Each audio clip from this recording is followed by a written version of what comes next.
totally believe in what we're doing, and I think it's the most important thing that I can be doing right now. There are so many people who are sick, and if this can help them, people have to know about this. It's fantastic that I get to share this with my family, that we're doing this together, and that we both feel so passionately about it. She was on over 40 different medicines. She had been on methotrexate and Plaquenil, one of those which nearly destroyed her vision.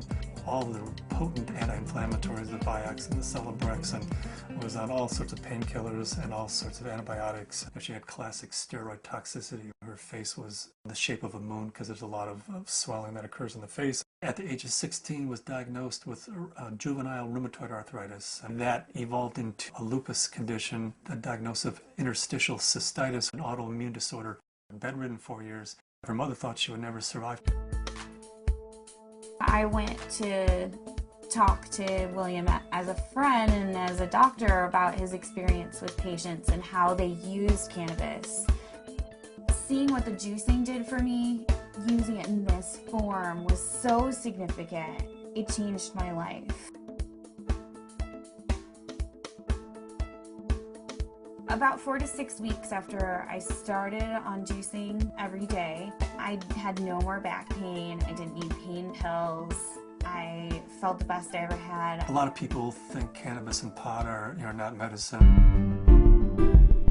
I had stumbled on an article in Scientific American, December 2004. They had an article on marijuana as the brain's own marijuana, and they introduced the idea that the body produces compounds that are very similar to those found in marijuana or cannabis. Cannabis actually goes upstream. It provides feedback from the postsynaptic nerve to the presynaptic nerve, which was unheard of in neurochemistry. I mean, all neurotransmissions were unidirectional, and all of a sudden, swimming against the force of that are these little cannabinoid molecules that tie the whole system together. The phytocannabinoids from this plant augment the body's attempt to restore and increase function to a normal level. So it mimics the regulatory system of cellular physiology. And recently the Food and Drug Administration has approved of CBD, which is a cannabinoid like THC, one of 80 cannabinoids. The federal patent compares vitamin C, vitamin E, and CBD, or cannabidiol. CBD turns out to be more potent than either of those two. The thing that I warn my patients of is, if you're going to be juicing this flower and this leaf, and you're going to be doing this high-dose, non-psychoactive cannabinoid dietary approach, please do not heat it. When you heat cannabis, you make it psychoactive, which for a large part of the community, the psychoactivity of a plant is a measure of its medical quality. But it's really quite the inverse. If you heat or age cannabis in any way, you're destroying some of the medicinal properties of it. To use the plant effectively, we have to use it the way it evolved over 34 million years, which is raw. Because when it's raw, the THC is bound up as THC acid. It requires aging, drying, so as a hunter-gatherer, we gather this plant and we notice, wow, as this plant ages, it changes character and suddenly has a psychoactive effect. I think that's the most exciting area of cannabis research, is looking at non-psychoactive cannabinoids. Because if you do heat it, you'll decarboxylate the THC acid, and you're going to have 600 milligrams of THC acid with the CBD acid. You would be unconscious probably for the better part of the week. Between heating the plant, whether that's in a sucker, a cookie, a baked good, a butter, vaporized, smoked, all of those techniques convert THC acid, which is non-psychoactive, into THC and provide you with that 10 milligram dose. But if you eat the plant raw, then THC acid is the way it's found in the plant. It's not psychoactive. The juicing allows you to get up to the 500 to 600 milligrams, which is 60 times more than you could tolerate if it was heated. This treatment is not psychoactive. People don't have to be stoned when they take it. They can take it and go to work. They can take it and play with their kids. It's hard for me to understand laws against something like green leaf therapy and to think that prednisone is legal. We're still fighting the stigma of marijuana back from the 20s, 30s, 40s, 50s. I was a prosecutor for 8 years in Mendocino County, so I know it from both as a defense attorney and as a prosecutor. The 1972 Controlled Substances Act said that marijuana has no medical value whatsoever. The federal government has a patent on its medical properties. The Food and Drug Administration has approved of it as investigative new drug. I have not found the United States to be very open about cannabis research. In order to print an article in a peer-reviewed journal, you have to use cannabis that they've certified for your study. And there are physicians who have waited 3, 4, 5, 6 years, some even longer than that, to just get a sample. The federal government's been kind of schizophrenic in the way it looks at marijuana. It says it has no medical value under that act, but at the same time, the federal government has been funding research in marijuana for years, for decades, and they've even patented certain strains of marijuana because they recognize it has that medical value. The California Narcotic Officers Association does not believe in medical marijuana. They believe it's all a big scam, and that's how they train law enforcement officers. Law enforcement is allowed to take a percentage of all assets that are forfeited and seized under the state and federal asset forfeiture laws. So it takes the really enlightened and compassionate law enforcement officer to recognize that these medical marijuana laws are designed to protect patients. I was trained when someone had marijuana, you took them to jail. There wasn't a medicine use for marijuana. It's an illegal substance, and people went to jail for it. In 1996, California took a huge leap. I didn't support Proposition 215 because of the education I had, the experience I had, and what I had seen through the illegal marijuana gardens that I had seen throughout my career. Since 1996, I have changed my opinion somewhat. I believe there is a very clear medicinal use for marijuana. That being said, I believe that there are a large percentage of people who use marijuana as an excuse to either make profits or for recreational. The people who use marijuana for the true intended use that the voters passed, medicinal, I'll do everything I can to support their rights. There's many more things that law enforcement can be focused on than medicinal marijuana. And I don't want to give the impression at all that I support people who are growing marijuana for medical purposes 364 days of the year, and then one day a year they make a big sale for a couple $100,000, and they're a commercial seller that one day of the year. They're the people who are causing problems for the people who really and truly need and can use medical marijuana.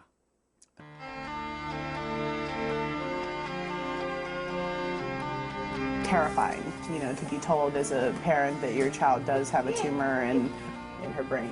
It took 24 hours in the operating room. They gave us a 10% chance of survival with treatment. The Oakland Children's Hospital, where they called me and they said they had a baby who they were discharging home.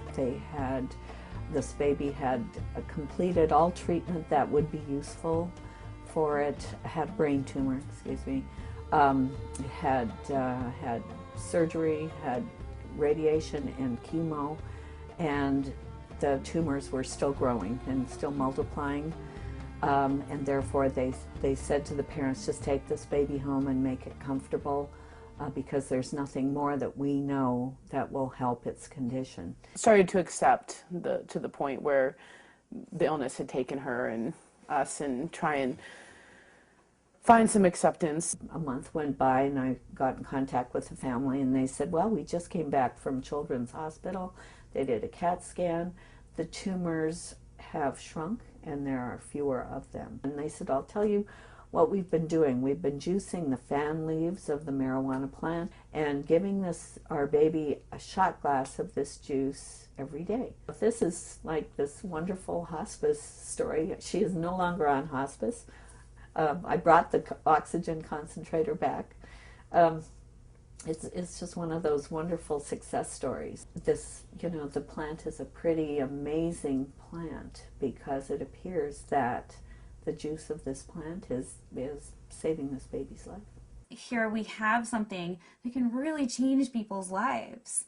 I mean, I was laying in bed, catheterized, thinking that physicians were just trying to make me comfortable. They really didn't think that there was anything more that they could do, and that I may not live to be 30, which I am now, that was the best I could hope for, the best I could hope for was taking enough methadone and Percocet every day that I just didn't feel anything at all. I had gotten in touch with Dr. Courtney because we had received a doctor's recommendation from one of his patients, and in it asked that they start juicing the leaves and having capsules and a few other items which I didn't know anything about. So after I contacted him, I was really excited to hear that there might be some other alternatives to the smoking of the cannabis. These are friends we've had in the past year. They said, your father's not the same as he was when we first met him, and he seems to be much more alive and much, doing a lot more and more active. And I had informed them that it was because of the juice that he had been taking. Right after we started juicing, that he seemed to be more active. We would do things out in the garage more, and he wouldn't spend so much time in his chair. We have ran out periodically in the last year and a half, and that's what made me convinced that he needed it, because when he would run out, he would have trouble getting out of the car. I had 4 doctors tell me that I should have a hysterectomy. You either have no ovaries, or at the very least you're sterile. That my endometriosis was so bad I would never be able to have a child. Despite very potent birth control, despite being sterile, Zahaya decided she was going to come join the party.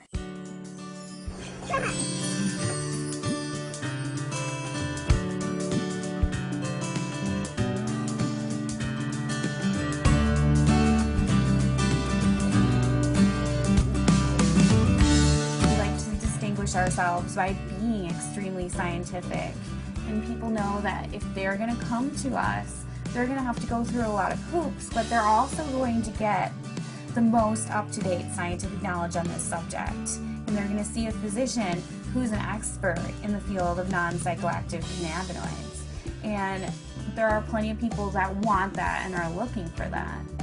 We opened our 5th office in Luxembourg. Their government is really sympathetic and open. There's an international group studying autism and CBD in Luxembourg. There's a physician there who's writing cannabis scripts, who's also a senator, and we've been working with him, Senator Colombera.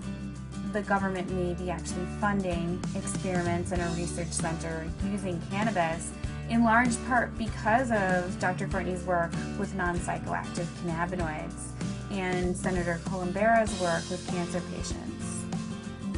There are now facilities for testing plants, and there's been more progress made in the last 5 to 6 months. A new strain in from Spain called Cannatonic, 6.9% CBD. That's 700% increase over Northern Lights, which is our previous high producer. I would like to find strains that have all of the cannabinoids present in an amount that's useful.